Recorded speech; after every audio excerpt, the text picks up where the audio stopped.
नमस्कार साथियों, स्वागत है आपका अलवर क्लासेज के इस ऑनलाइन प्लेटफॉर्म पर। और हम बात कर रहे थे अपने राजस्थान के लोक देवताओं की, जिसमें हमने पिछली 3 क्लासों में बात की थी मारवाड़ के पंचपीर। मारवाड़ के पंचपीरों में सबसे पहले हमने बात की थी गोगा जी, इसके बाद पाबू जी और हमने रामदेव जी की बात कर ली है। इन पंचपीरों में 2 देवता और बचे हुए हैं, एक तो हैं अपने मेहा जी और एक है हड़बू जी। इनकी भी हम बात करते हैं विस्तार से। तो अगला देवता है अपना हड़बू जी दोस्तों। हड़बू जी, इस हड़बू जी की हम बात करते हैं कि इनका जन्म हुआ था 15वीं सदी। जन्म स्थान की बात करते हैं तो इनका जन्म हुआ था भूडेल। और भूडेल कहाँ पर स्थित है? नागौर। पिताजी की बात करते हैं कि इनके पिताजी का नाम क्या है, तो पिताजी का नाम है मेहाजी। माताजी माताजी का नाम है सौभाग्य। इनके वाहन की बात करते हैं तो इनका वाहन है सियार। गुरु गोरखनाथ बालीनाथ हैं। बालीनाथ। रामदेव जी के गुरु भी कौन थे दोस्तों? बालीनाथ। और इधर हड़बू जी के भी गुरु कौन है? बालीनाथ। आगे हम बात करते हैं कि जो हड़बू जी हैं ये सांकला जाति से हैं। उपनाम की बात करते हैं कि इनका उपनाम क्या है, तो हड़बू जी का उपनाम इन्हें कहते हैं गायों का देवता। इन्हें कहते हैं रामदेव जी का मौसेरा भाई।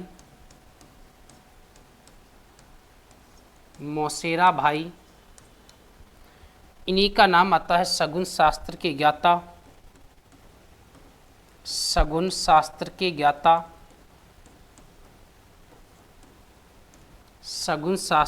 ज्ञाता। इसे कहते हैं बाल ब्रह्मचारी।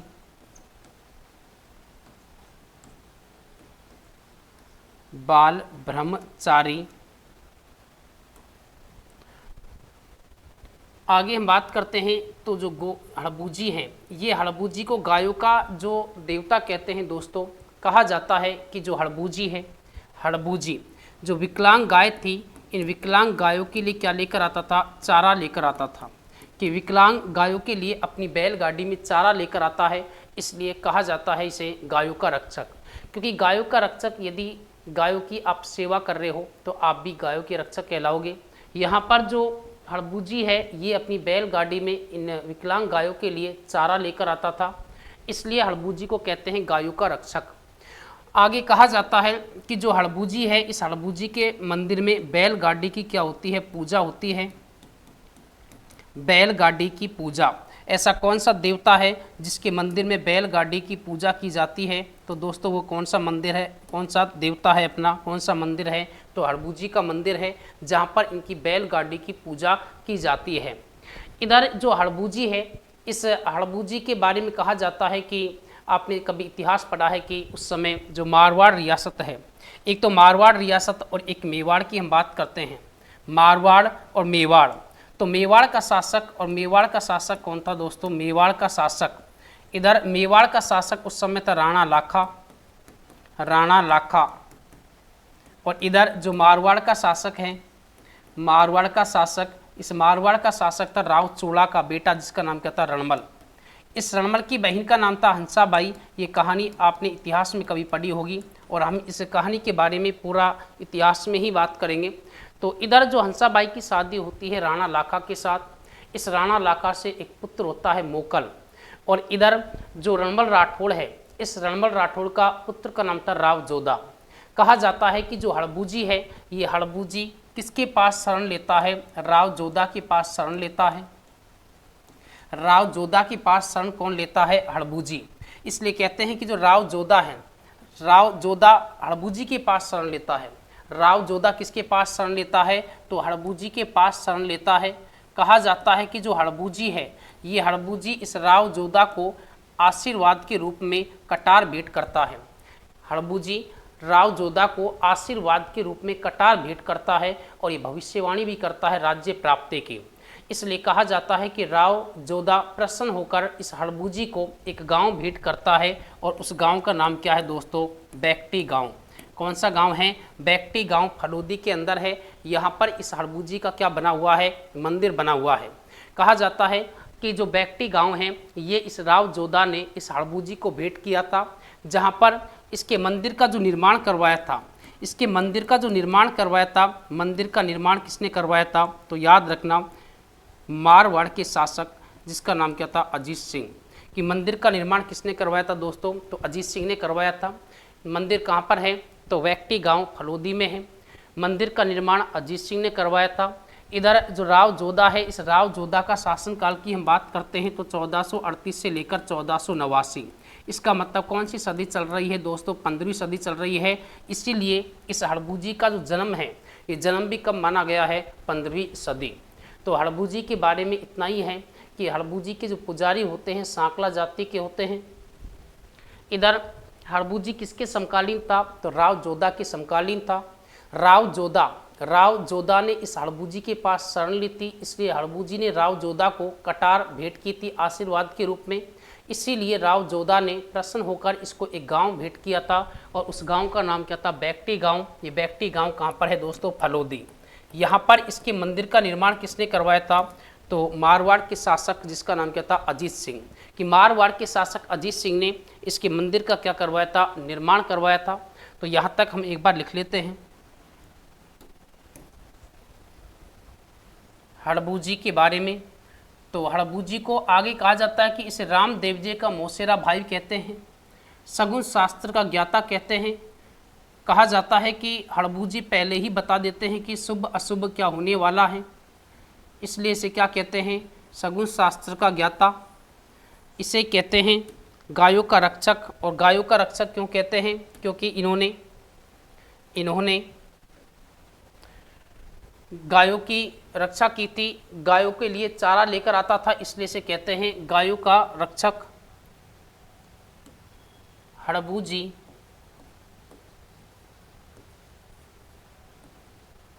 विकलांग गायों के लिए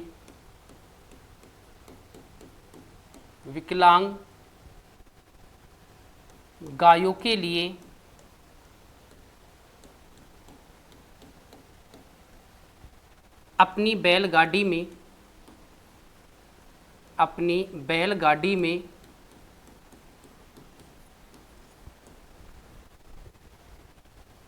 चारा लेकर आता था।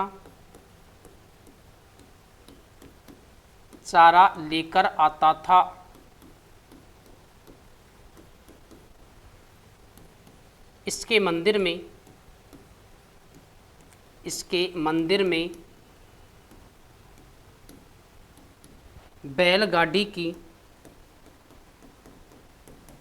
बैलगाड़ी की पूजा की जाती है।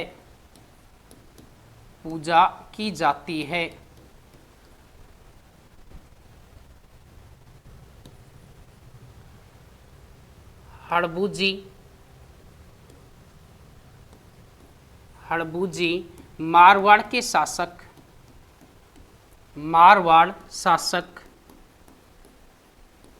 राव जोधा के समकालीन थे। राव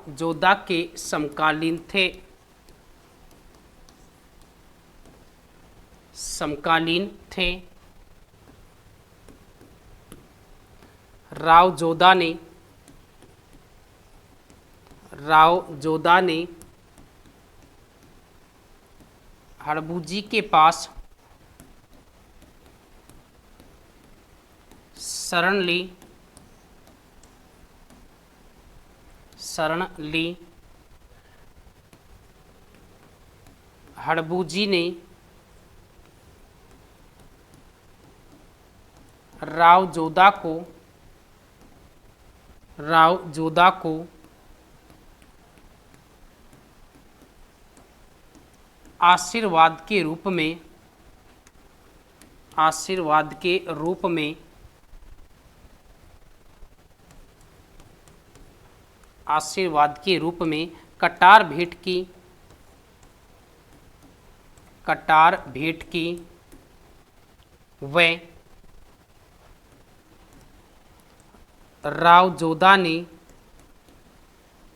राव जोधा ने हड़बूजी को, हड़बूजी को बैक्टी गांव, दोस्तों बैक्टी गांव कहाँ पर है? फलोदी। बैक्टी गांव कहाँ पर है? फलोदी में है। बैक्टी गांव फलोदी भेंट किया,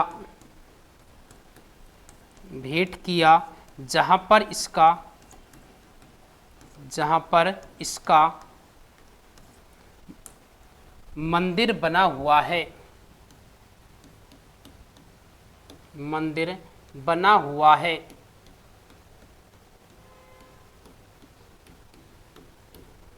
इसके मंदिर का निर्माण,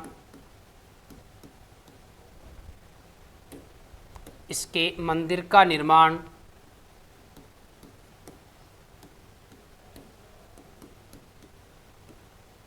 मंदिर का निर्माण अजीत सिंह ने करवाया, अजीत सिंह ने करवाया। कब करवाया था? 1721 में करवाया। इसके जो पुजारी होते हैं दोस्तों, हड़बूजी के पुजारी सांकला जाति से होते हैं। सांकला जाति के क्या होते हैं दोस्तों? पुजारी होते हैं। तो ये हमने बात कर ली है अपनी हड़बूजी की। तो हड़बूजी की बात करते हैं तो इनका जन्म 15वीं सदी में, जन्म स्थान भूडेल नागौर में, पिता मेहाजी, माता सौभाग्य, वाहन का नाम सियार है, गुरु बालीनाथ, सांकला जाति से हैं, उपनाम गायों का देवता या गायों का रक्षक एक ही बात है, रामदेव जी का मौसेरा भाई, सगुन शास्त्र के ज्ञाता, बाल ब्रह्मचारी। हड़बूजी विकलांग गायों के लिए अपनी बैलगाड़ी में चारा लेकर आते हैं, इसलिए इसके मंदिर में दोस्तों बैलगाड़ी की क्या होती है? पूजा होती है। राव जोधा ने इस हड़बूजी के पास शरण ली थी। हड़बूजी ने राव जोधा को आशीर्वाद के रूप में कटार भेंट की। वह राव जोधा ने हड़बूजी को बैक्टी फलोदी, कहाँ पर है? बैक्टी गांव फलोदी में है, जो भेंट किया था, जहाँ पर इसका मंदिर बना हुआ है। इसके मंदिर का निर्माण अजीत सिंह ने 1721 में करवाया। पुजारी सांकला जाति के होते हैं। आगे हम बात करते हैं कि अपना जो 5वां पंचपीर की बात चल रहे हैं, तो 5वां पंचपीर है मेहाजी, मेहाजी मांगलिया, मेहाजी मांगलिया। मेहाजी मांगलिया जो अपने पंचपीरों में आते हैं, इनकी हम बात करते हैं तो जन्म की बात करते हैं तो इनका जन्म कब हुआ था दोस्तों? तो इनका जन्म माना जाता है 14वीं सदी, 14वीं सदी।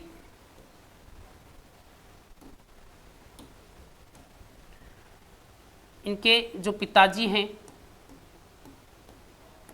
पिताजी का नाम क्या है दोस्तों? गोपाल राव। इनकी माताजी का नाम क्या है? मायड़ दे, मायड़ दे। इनके वाहन का नाम है दोस्तों, तो वाहन का नाम है किरण काबरा, किरण काबरा। मेला कब लगता है? तो इनका मेला लगता है भाद्रपद, भाद्रपद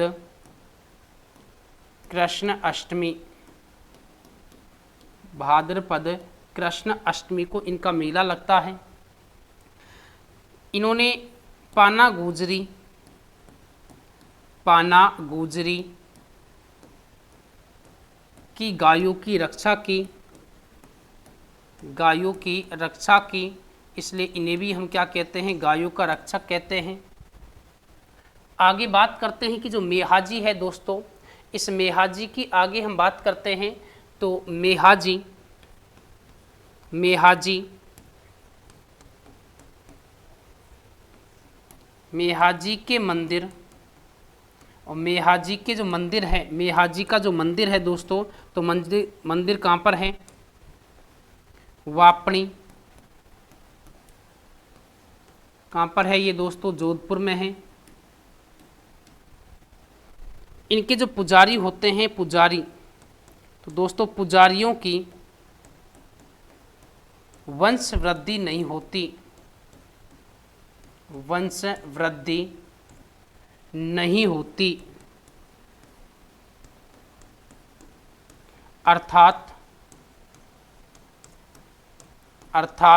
यह अपने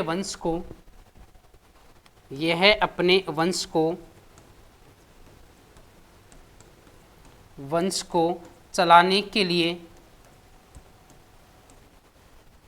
चलाने के लिए पुत्र गोद लेते हैं, पुत्र गोद लेते हैं।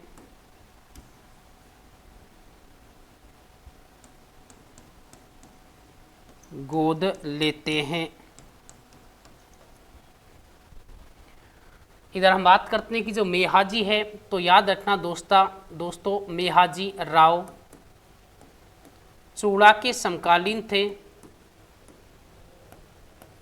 राव चूड़ा के समकालीन थे।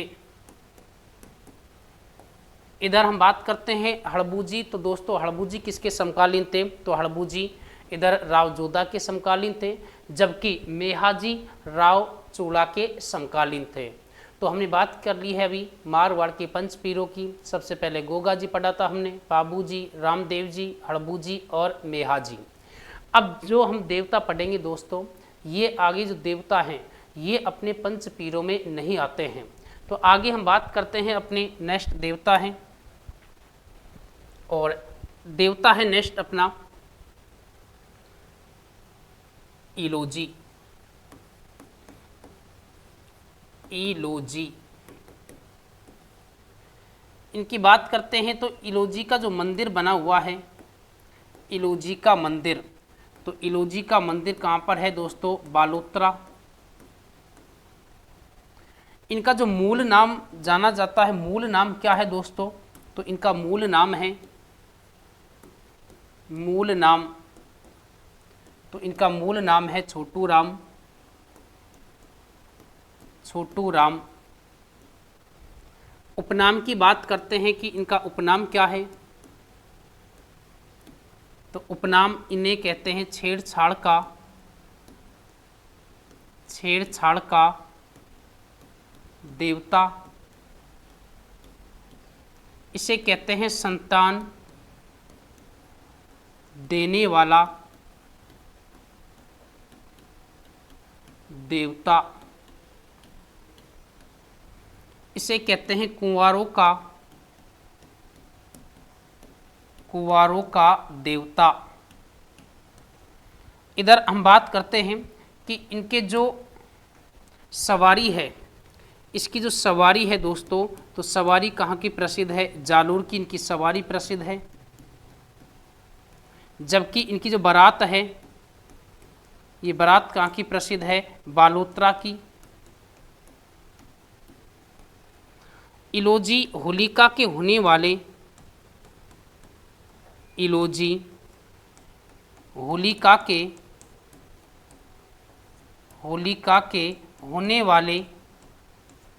होने वाले पति थे। होने वाले पति थे। इधर जो मंदिर है बालोतरा में है, मूल नाम छोटू राम, उपनाम छेड़छाड़ का देवता, इधर संतान देने वाला देवता, कुंवारों का देवता। सवारी कहाँ की प्रसिद्ध है इसकी? तो जालोर की है दोस्तों। बारात कहाँ की प्रसिद्ध है? बालोतरा। इलोजी होलिका के होने वाले कौन थे? पति थे। क्यों, क्या हुआ था इनके साथ, तो वो बात करते हैं। अब कहते हैं कि जो इलोजी है, इलोजी की हम बात करते हैं कि जो इलोजी है, और इधर कौन है दोस्तों? होलिका। इधर जो इलोजी हैं, होलिका इस इलोजी को लाइक करती थी, पसंद करती थी। लेकिन कहा जाता है कि जो एक बार होलिका, ये कहानी आती है, जो धुलंडी का त्यौहार है दोस्तों, ये इलोजी की आराधना में ही मनाया जाता है। ऐसा कहा जाता है कि जो इलोजी महाराज हैं, इधर जो होलिका है, होलिका किसको पसंद करती थी? इलोजी को। कहते हैं कि इलोजी ने मना कर दिया था कि होलिका आप मुझे पसंद नहीं हो, मैं आपके साथ शादी नहीं करूँगा। जैसे मना किया था, कहते हैं कि इस होलिका को ठेस पहुँची थी और होलिका स्वयं भगवान शिव के पास जाती है, भगवान शिव की तपस्या करती है। शिव को इसने प्रसन्न कर लिया था अपनी तपस्या से और कहा जाता है कि भगवान शिव इनकी तपस्या को देखकर स्वयं यहाँ पर आते हैं और होलिका से पूछते हैं कि बताओ होलिका तुम क्या चाहती हो? इस होलिका ने कहा कि मैं सबसे सुंदर बनना चाहती हूँ। इलोजी ने कहा कि ठीक है, तो आप ऐसा करो, एक काम करो, इस जलती हुई चिता में जाकर बैठ जाओ। जैसे कहा, इस होलिका ने कहा कि मेरा कोई दिमाग थोड़ी खराब है कि मैं इस जलती हुई चिता में जाकर बैठ जाऊं और सुंदर बन जाऊं। भगवान शिव ने कहा कि मेरा वरदान है, तुम जाकर बैठो। कहते हैं कि होलिका जैसे जाकर बैठी थी उस चिता में, बाद में जब बाहर निकली थी बहुत सुंदर बन के निकली थी होलिका। अब होलिका किसके पास जाती है? इलोजी के पास। इलोजी के पास जैसे ही होलिका जाती है तो कहते हैं कि इलोजी को ये होलिका पसंद आ जाती है। होलिका ने इस इलोजी से कहा आई लाइक यू, इधर इसे इलोजी ने कहा और इलोजी की सगाई किसके साथ हो जाती है? इस होलिका के साथ। कहा जाता है कि होलिका का जो भाई था जिसका नाम क्या था? हिरण्यकश्यप।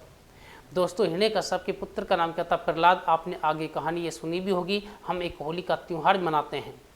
कहते हैं कि एक दिन की बात है, हिरण्यकश्यप उदास बैठे हुए थे। होलिका ने अपने भाई से पूछा कि क्या बात है भैया, क्या आप इस रिश्ते से नाराज़ हो? यदि ऐसी बात है तो मैं शादी नहीं करूँगी। इधर इस हिरण्यकश्यप ने कहा कि नहीं होलिका, मैं उससे उदास नहीं हूँ, मैं उदास किससे हूँ? प्रहलाद से। प्रहलाद ये किसका पुत्र था? हिरण्यकश्यप का पुत्र था, जो भगवान विष्णु का क्या था दोस्तों? भगवान विष्णु का क्या था? ये भक्त। कहते हैं कि हिरण्यकश्यप ने जैसे कहा अपनी बहन होलिका से कि मैं प्रहलाद को लेकर दुखी हूँ क्योंकि प्रहलाद भगवान की भक्ति करता है। इधर इस होलिका सब कुछ भूल गई थी। होलिका को नहीं पता कैसा वरदान मिला था मुझे।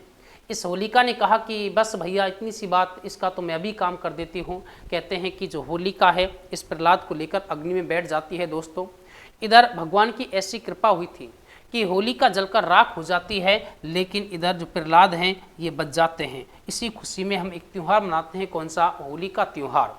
इधर जब होलिका जलकर राख हुई थी, इसके अगले दिन जिस दिन हम धुलंडी का त्यौहार मनाते हैं, धुलंडी का त्यौहार मनाते हैं चैत्र कृष्ण एकम के दिन और होलिका का त्यौहार मनाते हैं फाल्गुन पूर्णिमा को। तो अगले दिन इन दोनों की शादी थी, होलिका और इलोजी की। कहा जाता है कि इलोजी अपनी बारात लेकर आ रहे थे। इधर होलिका एक दिन जलकर राख हो गई थी। अब पहले ऐसा कोई साधन नहीं था कि इस इलोजी को रोका जाए, कॉल कर दिया जाए कि इलोजी होलिका तो जलकर राख हो गई है, होलिका तो जलकर राख हो गई है, आप अपनी कोई और व्यवस्था कर लो। इधर कहते हैं कि इलोजी अपनी बारात लेकर कहाँ पर आ जाते हैं? इधर जब बारात लेकर आए थे होलिका के घर, तो जैसे गाँव वालों ने कहा कि इलोजी बड़े दुख की बात है कि होलिका जलकर राख हो गई है।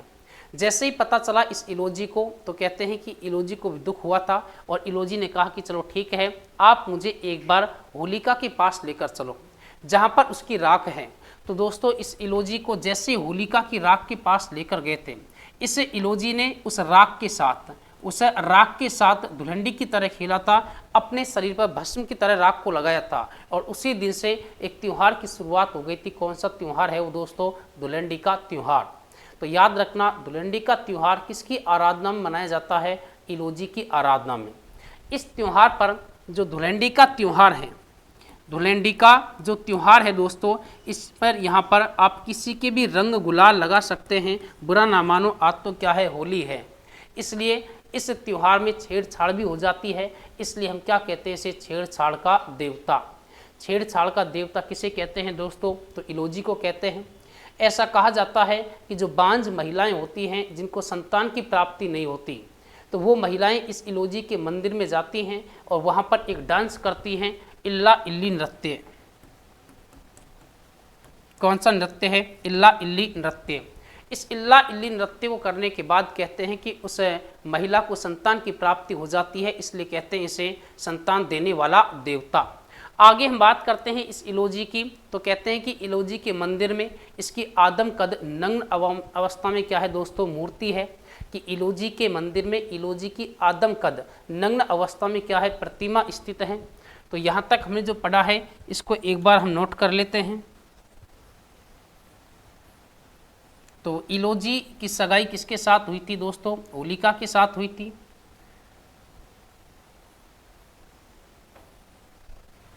धुलंडी का त्यौहार किसकी आराधना में मनाया जाता है? तो ये इलोजी की आराधना में मनाया जाता है। इसके मंदिर में कौन सा नृत्य किया जाता है? तो इल्ला इल्ली नृत्य किया जाता है, इसका भी याद रखना। इलोजी होलिका के होने वाले क्या थे दोस्तों? पति थे। आगे हम लिखते हैं, इलोजी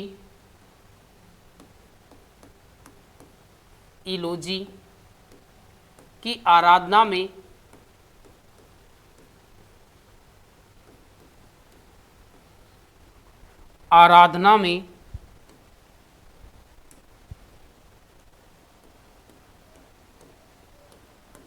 धुलंडी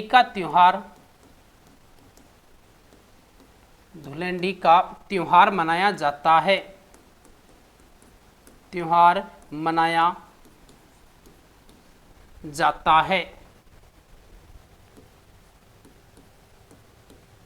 मनाया जाता है। इलोजी के मंदिर में बांझ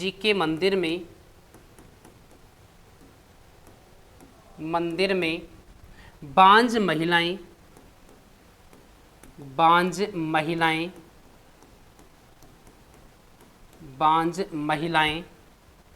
इल्ला इल्ली नृत्य करती हैं।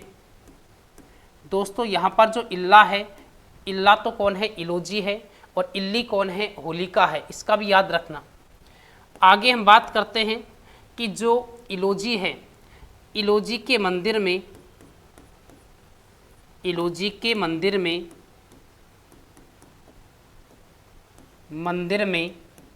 इसकी आदमकद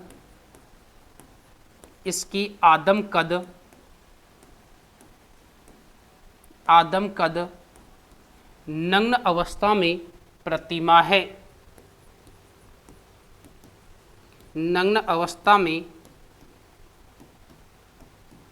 प्रतिमा है। धुलंडी का त्योहार इसी की आराधना मनाया जाता है। इलोजी के मंदिर में बांझ महिला इल्ला इल्ली नृत्य करती हैं। होलिका के होने वाले क्या थे? ये पति थे। आदमकद नग्न अवस्था में क्या है? इनकी प्रतिमा है। तो ये अपना कौन सा देवता हो गया है दोस्तों? इल्ला इल्ली, होलिका। और इल्ला का अर्थ क्या है? इलोजी। तो इलोजी को कहते हैं छेड़छाड़ का देवता, संतान देने वाला देवता, कुंवारों का देवता। आगे अपना नेक्स्ट देवता है, और अगला देवता है, हम बात करते हैं, छोटा सा देवता ले लेते हैं एक। वर्षा का देवता किसे कहते हैं दोस्तों? मामा देव। और इस मामा देव को क्या कहते हैं? वर्षा का देवता। इसकी कोई मूर्ति नहीं है दोस्तों, एक तोरण के रूप में इनकी मान्यता है। तोरण के रूप में पूजा जाता है। मामा देव को खुश करने के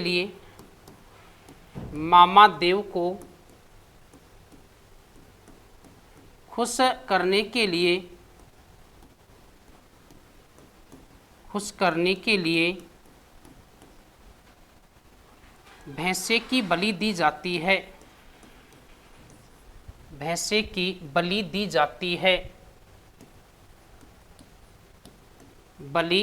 जाती है। आगे बात करते हैं, एक अपने देवता हैं देव बाबा की हम बात करते हैं दोस्तों। तो देव बाबा का जो मंदिर है, देव बाबा का मंदिर है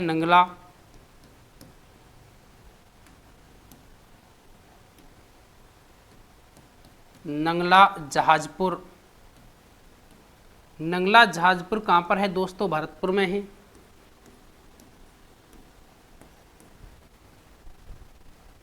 इनके वाहन का नाम क्या है?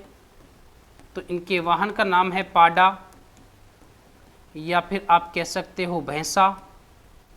उपनाम की बात करते हैं कि इनका उपनाम क्या है, तो इन्हें कहते हैं पशु चिकित्सक।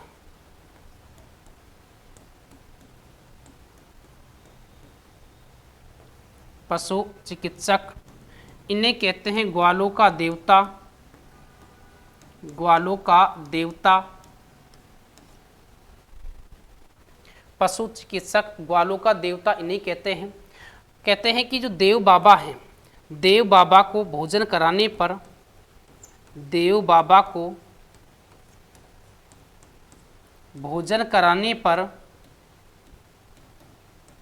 भोजन कराने पर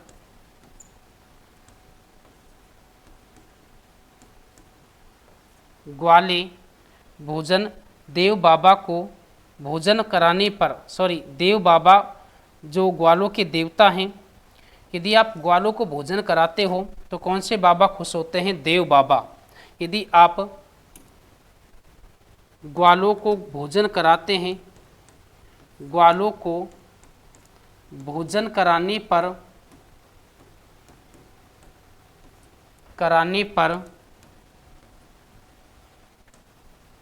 देव बाबा खुश होते हैं, खुश होते हैं,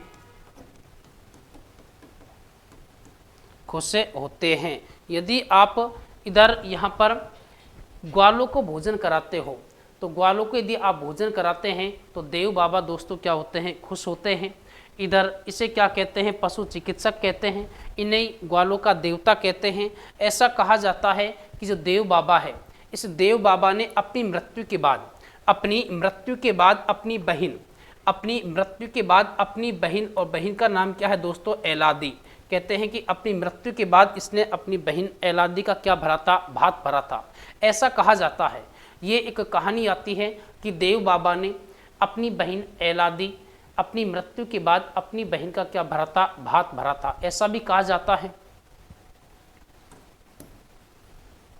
देव बाबा ने,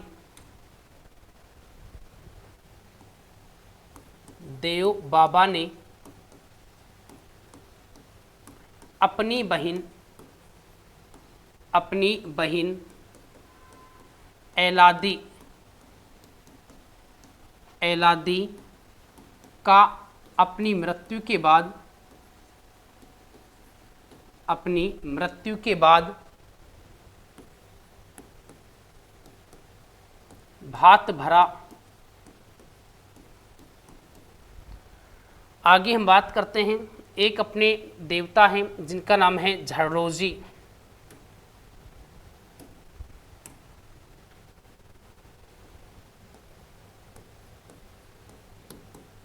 झड़रोजी।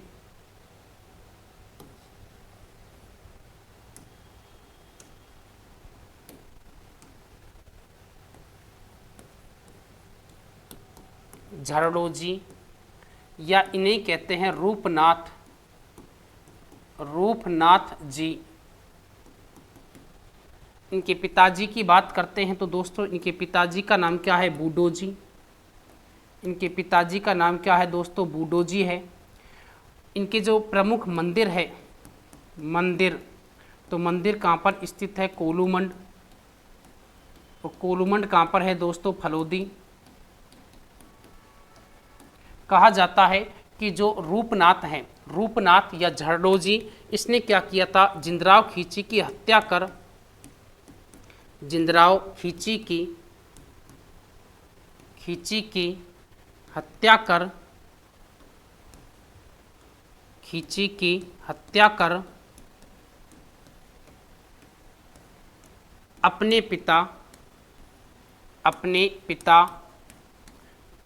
पिता कौन है? बूडो जी। अपने पिता बूडो जी व चाचा भतीजा, व चाचा पाबूजी की हत्या का बदला लिया, हत्या का बदला लिया।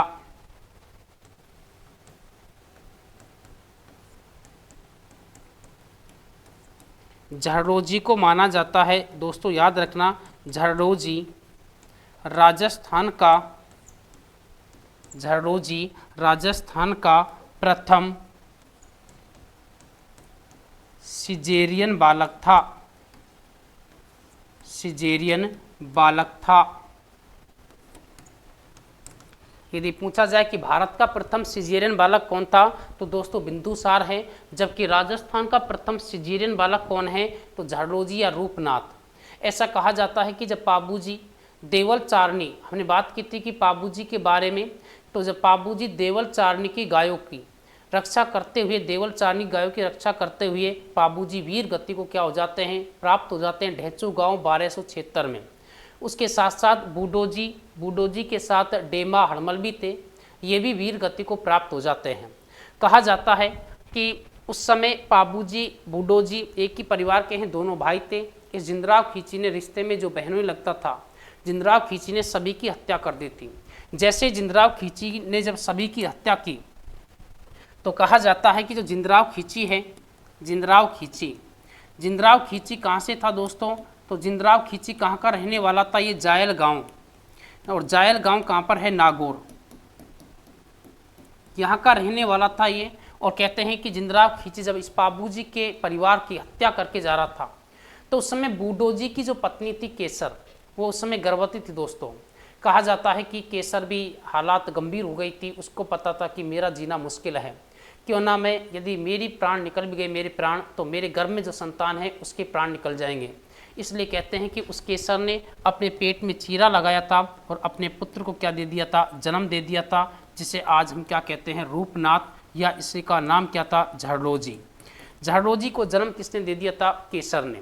इधर कहते हैं कि जब जिंदराव खींची अपने घर पर पहुंचा था, तो उस समय उनकी जो पत्नी थी सोहन या पेमा बाई, वो छाछ निकाल रही थी।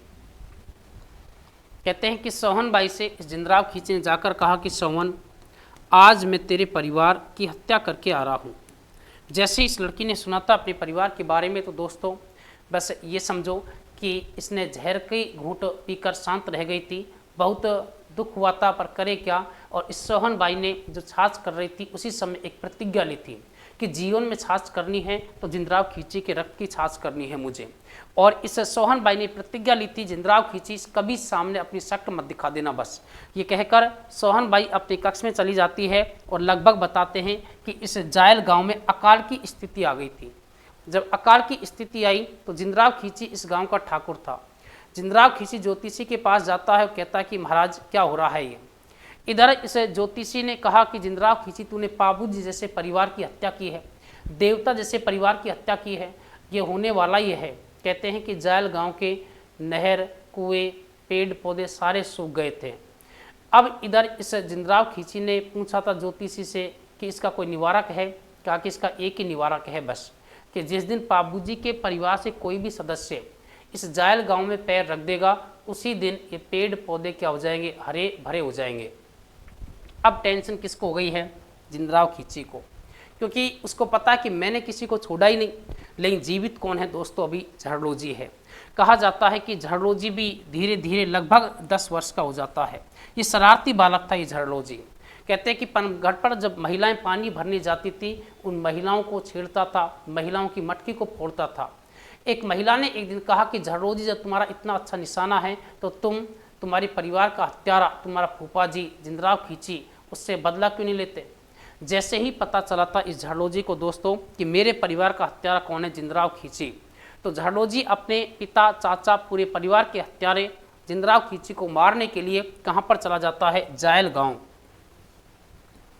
जैसे जायल गांव में पैर रखा था इस झड़रोजी ने, कहा जाता है कि पेड़ पौधे हरे भरे हो गए थे, कुएं नहरों में पानी वापस आ गया था। जैसे ही ये सूचना सोहन बाई तक पहुंची थी कक्ष में, सोहन बाई समझ गई थी कि मेरे परिवार से कोई जीवित जरूर है जो जायल गांव में आ चुका है। कहा जाता है कि जैसे ही सोहन बाई निकली थी अपने कक्ष से बाहर, तो पास में एक बगीचा था और इस बगीचे में कौन बैठा था, झड़रोजी बैठा था। कहते हैं कि यहाँ पर जाकर इस सोहन बाई ने पूछा था कि पुत्र तुम कौन हो। इस झड़रोजी ने कहा कि मैं बूडोजी का पुत्र हूँ। तो इस सोहन बाई ने कहा कि तुम यहाँ पर क्यों आए हो पुत्र। इस झड़रोजी ने कहा कि बुआ जी मैं आपको विधवा करने के लिए आया हूँ। सोहन बाई ने कहा कि पुत्र मैं भी ये चाहती हूँ कि मुझे भी जल्दी से क्या कर दो, विधवा कर दो। और कहते हैं कि सोहन बाई इस झड़ोजी को अपने साथ लेकर अपने कक्ष में चली जाती है। इधर सोहन बाई जिंदराव खींची के पास पत्र भेजती है और कहती है कि आपको मेरे कक्ष में आना है अभी।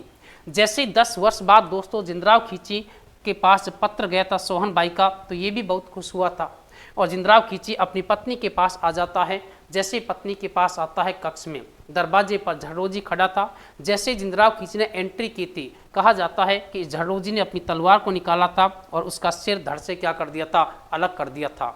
इधर जैसे धड़ अलग हुआ था, सिर अलग हुआ था, सारा रक्त उस बिलोने में लेकर इस सोहन बाई ने क्या की थी, छाछ की थी। ये इसने क्या ली थी, एक प्रतिज्ञा, और अपनी प्रतिज्ञा को पूरा किया था किसने, सोहन बाई ने। तो ये अपने झड़ोजी था जो राजस्थान का प्रथम क्या है, सिजेरियन बालक। और भारत का प्रथम सिजेरियन बालक कौन था दोस्तों, बिंदुसार।